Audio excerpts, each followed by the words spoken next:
Bienvenue dans cette nouvelle leçon où nous parlerons de l'appel de Jésus. Nous allons parler de quelque chose de très important, quelque chose que les gens ignorent souvent. Dans la dernière leçon, nous avons parlé de la personne de paix, et nous allons y revenir davantage plus tard dans cette série de vidéos sur ce qu'est une personne de paix. La personne de paix est quelqu'un que Dieu appelle, quelqu'un qui cherche Dieu. Et nous devons maîtriser cela. Mais nous devons aussi savoir quoi faire lorsque nous trouvons cette personne de paix. C'est l'une des thématiques que nous allons aborder dans les prochaines leçons avant d'examiner un peu plus encore la personne de paix. Après donc avoir dit qu'il nous fallait trouver la personne de paix, Jésus continue en disant ceci, dans Luc 10, 7. « Demeurez dans cette maison-là, mangeant et buvant ce qu'on vous donnera, car l'ouvrier mérite son salaire. N'allez pas de maison en maison. » Après que Jésus nous ait envoyés donc, qu'il ait envoyé ses disciples pour trouver cette personne qui est prête à recevoir Jésus, à savoir une personne que le Saint-Esprit appelle, une personne qui recherche Dieu, Jésus dit ensuite, « Mangez et buvez tout ce qu'ils vous donneront. » Il faut le savoir. C'est tellement important et nous ne devrions pas négliger ce point.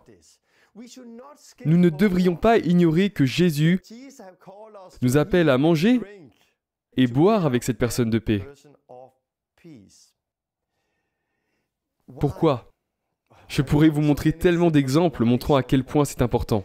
Vous savez, quand vous sortez, que ce soit dans les rues, sur votre lieu de travail, ou lorsque vous vous promenez, eh bien, lorsque vous rencontrez quelqu'un qui est ouvert à Dieu, ce n'est pas toujours simple. Parce que les gens restent tout de même encore un peu sceptiques et distants, et puis on n'est jamais très détendu lorsqu'on se tient debout devant eux dans la rue, avec tous ces gens qui passent autour de nous. On n'est jamais vraiment tranquille. Mais si vous dites à cette personne, « Hey, il y a un café juste ici, ça te dirait qu'on s'assoie et qu'on prenne quelque chose à manger ou à boire ?» Ouais, ça marche. Dès l'instant où vous vous asseyez avec cette personne, autour d'un café ou d'une pâtisserie par exemple, tout change. Tout change. De la nourriture, un café ou une boisson peuvent tout changer. D'un seul coup, tout devient tellement plus apaisant. Soudainement, on passe d'un monologue à un dialogue. Et vous parlez de façon détendue. Et vous commencez ainsi à construire une relation. On ne construit pas une relation de la même façon lorsqu'on se tient debout devant quelqu'un. Non, la nourriture change beaucoup de choses. Tout devient tellement plus simple. Cela change notre façon de parler. Cela change tout. Nous, en tant que chrétiens, surtout dans les églises, nous sommes tellement tendus. On est comme ça.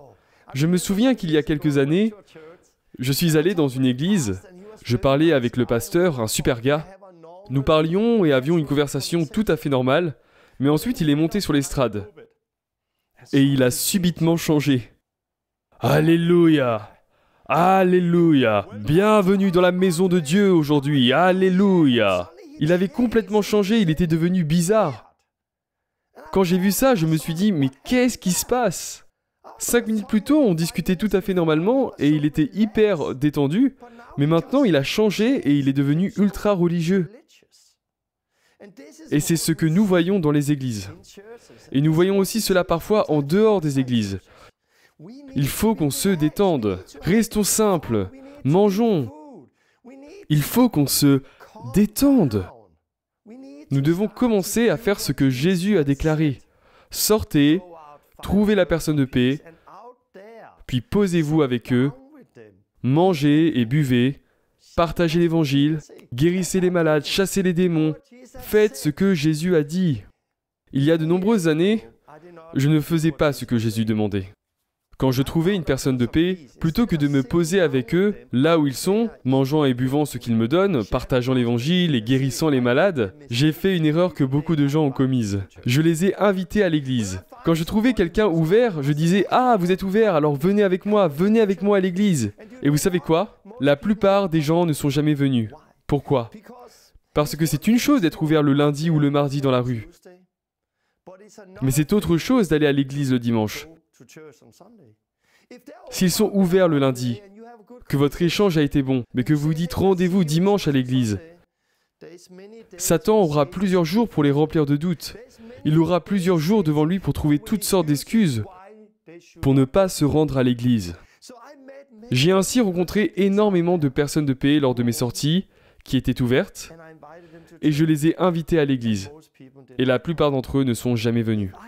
Si j'avais juste fait ce que Jésus nous demande, si j'avais décidé de passer du temps avec eux, mangeant, buvant et partageant l'évangile avec eux, j'aurais vu tellement plus de fruits.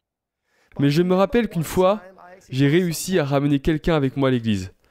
Et cela m'a ouvert les yeux. C'était une mauvaise expérience. Parce que j'étais tellement excité d'emmener cette personne à l'église. Es-tu prêt à entendre l'évangile? Allez! Mais alors la réunion commença. Mais à l'époque, dans mon église, il y avait 3/4 d'heure de louange. J'étais là à adorer Dieu, je ne pensais à rien d'autre, j'étais habitué à ça. Puis j'ai regardé cette fille que j'avais emmenée. Elle n'adorait pas Dieu. Elle était debout comme ça. Elle regardait les gens. Parce qu'elle ne connaissait pas la louange. Et j'ai alors tout vu à travers ses yeux. Je lui ai dit, ne t'inquiète pas, ça va être cool, tu vas voir. La louange se termine bientôt.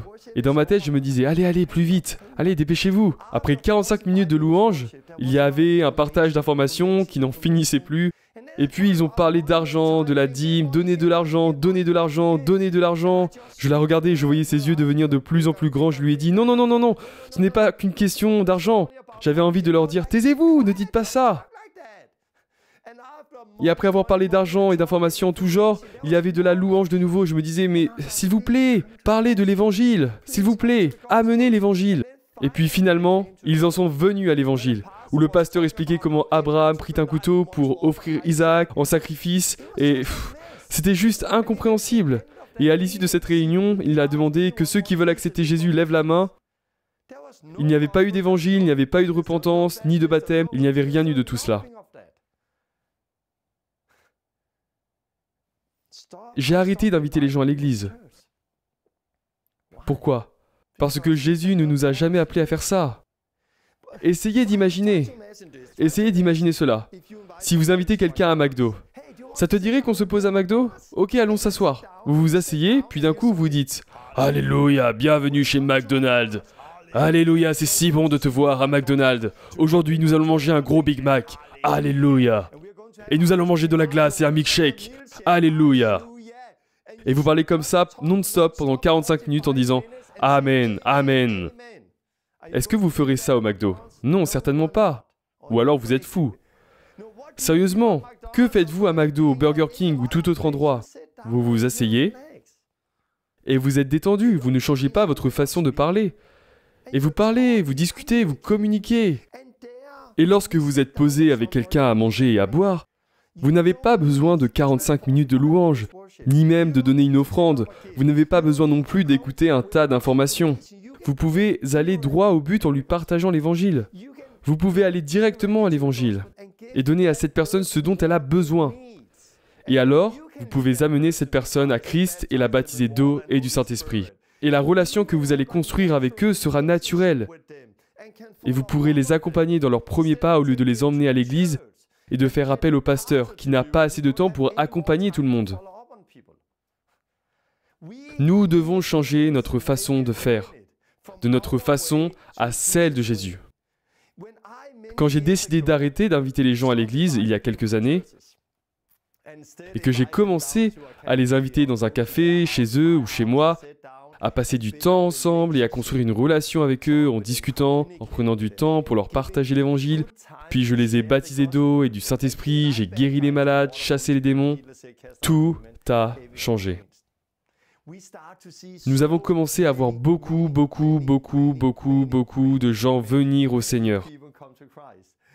Et les gens à qui nous avons partagé cela ont eux-mêmes commencé à voir beaucoup de gens venir à Christ. Pourquoi? Parce que le problème n'est pas la moisson. Le problème, ce sont les ouvriers qui sont peu nombreux ou qui ne savent pas quoi faire. Ils ne savent pas comment faire. Ils sont debout et crient pour que la moisson vienne. Ou bien ils vont dans la moisson et les invitent à rentrer. Non. Quand vous trouvez une personne de paix, faites ce que Jésus vous demande. Posez-vous avec eux. Prenez du temps, passez du temps avec eux, allez chez eux. Consacrez-leur du temps, prenez à manger ou prenez un café. Installez ainsi une relation de confiance. Apprenez à les connaître. Qui êtes-vous? Parlez-moi un peu de vous. Où travaillez-vous? Avez-vous déjà rencontré Dieu?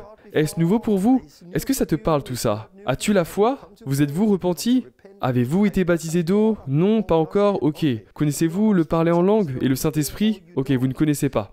Parlez avec eux afin de discerner les besoins de la personne qui est assise en face de vous. Et ensuite, vous donnez à cette personne ce dont elle a besoin.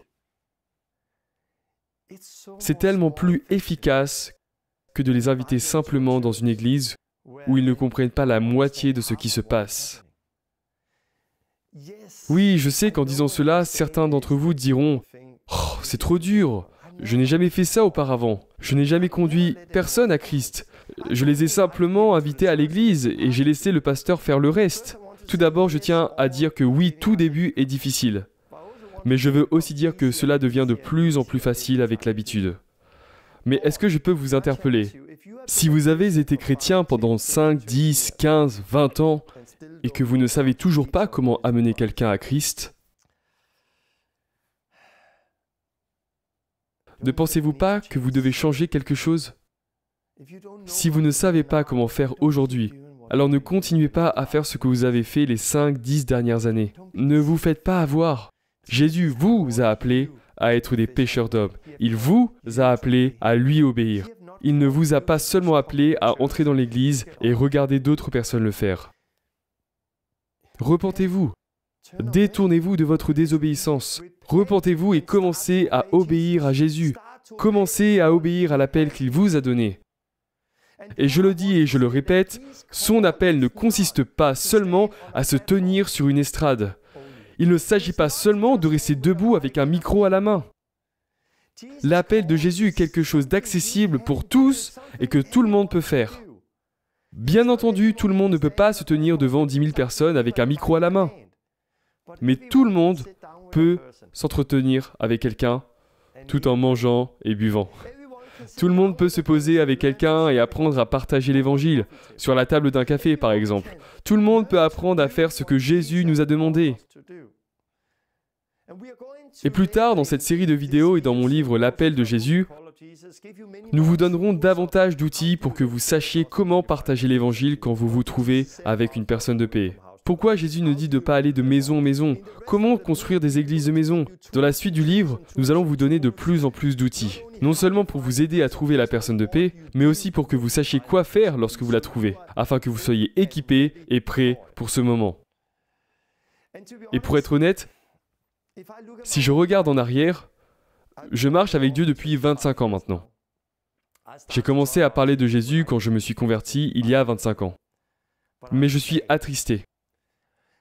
Attristé quand je repense à toutes ces personnes que j'ai pu rencontrer les 7, 8, 9 premières années de ma marche chrétienne et qui s'avéraient être des personnes de paix. Mais je ne savais pas quoi faire lorsque je les rencontrais.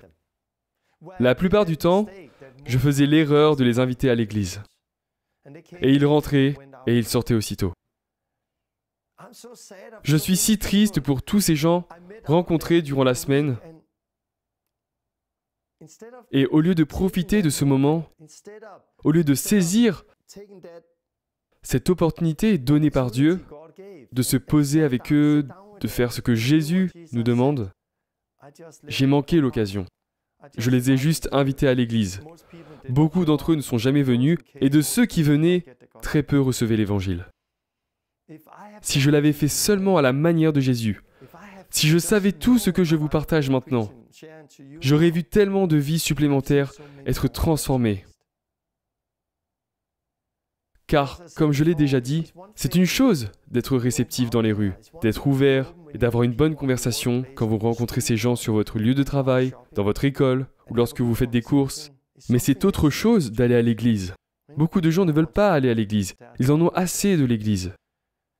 Ne leur donnez pas l'église, mais donnez-leur Jésus. Si vous les invitez à l'église, Satan aura un grand nombre de jours pour les décourager et leur donner des excuses pour ne pas venir à l'église. Ne leur donnez pas l'église, donnez-leur Jésus. Prenez du temps avec eux. Et lorsque vous les avez conduits à Dieu, si vous voulez les emmener dans votre groupe de maison, faites-le. Ou alors créez un nouveau groupe chez eux. Et c'est quelque chose dont nous parlerons davantage plus tard. Alors j'espère vraiment que vous en tiendrez vigueur afin d'y obéir. J'aimerais maintenant lire un extrait de mon livre L'appel de Jésus. Comme je l'ai dit précédemment, lorsque je regarde en arrière, il est si triste de voir le nombre de personnes de paix que nous n'avons pas pu accompagner parce que nous n'avons pas suivi ce que Jésus nous demandait de faire. Je vous encourage donc à rester avec la personne de paix que vous trouverez. Ne vous contentez pas de les inviter à l'église le dimanche suivant. Vous savez que Satan aurait alors beaucoup de temps pour les apeurer et leur souffleter 1000 raisons de ne pas s'y rendre. Et quand bien même ils se décideraient à venir, vous ne savez jamais ce qu'ils en retireront. Faites plutôt ce à quoi Jésus vous a appelé. Quand vous trouvez une personne de paix, asseyez-vous, mangez et buvez avec eux. Apprenez à vous connaître autour d'un repas. Tissez des liens et prenez le temps de leur partager l'Évangile et de guérir les malades qui s'y trouvent, comme le dit Jésus. Si nous formons les chrétiens à faire simplement ce que Jésus nous a demandé, nous verrons des milliers de personnes se tourner vers Dieu et nous verrons une percée comme nous n'en avons jamais vu. Alléluia. C'est tellement vrai. Et c'est la raison pour laquelle je me réjouis, car c'est tellement simple. C'est si simple, et c'est à portée de tous. C'est pourquoi Satan se démène pour empêcher la diffusion de cette information. Il veut simplement que nous continuions à pratiquer l'Église comme nous en avons l'habitude, plutôt que d'arrêter de le faire à notre façon et de commencer à obéir à Jésus. Alors je vous encourage, commencez à obéir à l'appel que Jésus vous a donné. Alors partagez cette vidéo, partagez cet enseignement, partagez mon livre L'appel de Jésus. L'obéissance commence maintenant et voyons Dieu agir comme jamais auparavant. Voyons des milliers et des dizaines de milliers de personnes se tourner vers Dieu. C'est simple et la balle est dans votre camp. La moisson est prête. Il nous suffit d'obéir à ce que Jésus nous dit. La prochaine fois, nous parlerons davantage de ce que Jésus dit concernant le fait de ne pas s'éparpiller de maison en maison, mais de plutôt demeurer avec eux. Nous évoquerons également la manière de partager l'Évangile avec ces personnes que nous rencontrons. Nous verrons comment guérir les malades, comment chasser les démons, comment édifier ces personnes, comment faire ceci et cela. Nous allons avancer pas à pas, pour qu'à la fin de cette série de vidéos et à la fin du livre, vous soyez prêts à agir, prêts à obéir à l'appel de Jésus, prêts à voir, à expérimenter ce que dit Jésus. Que Dieu vous bénisse et à la prochaine. Salut!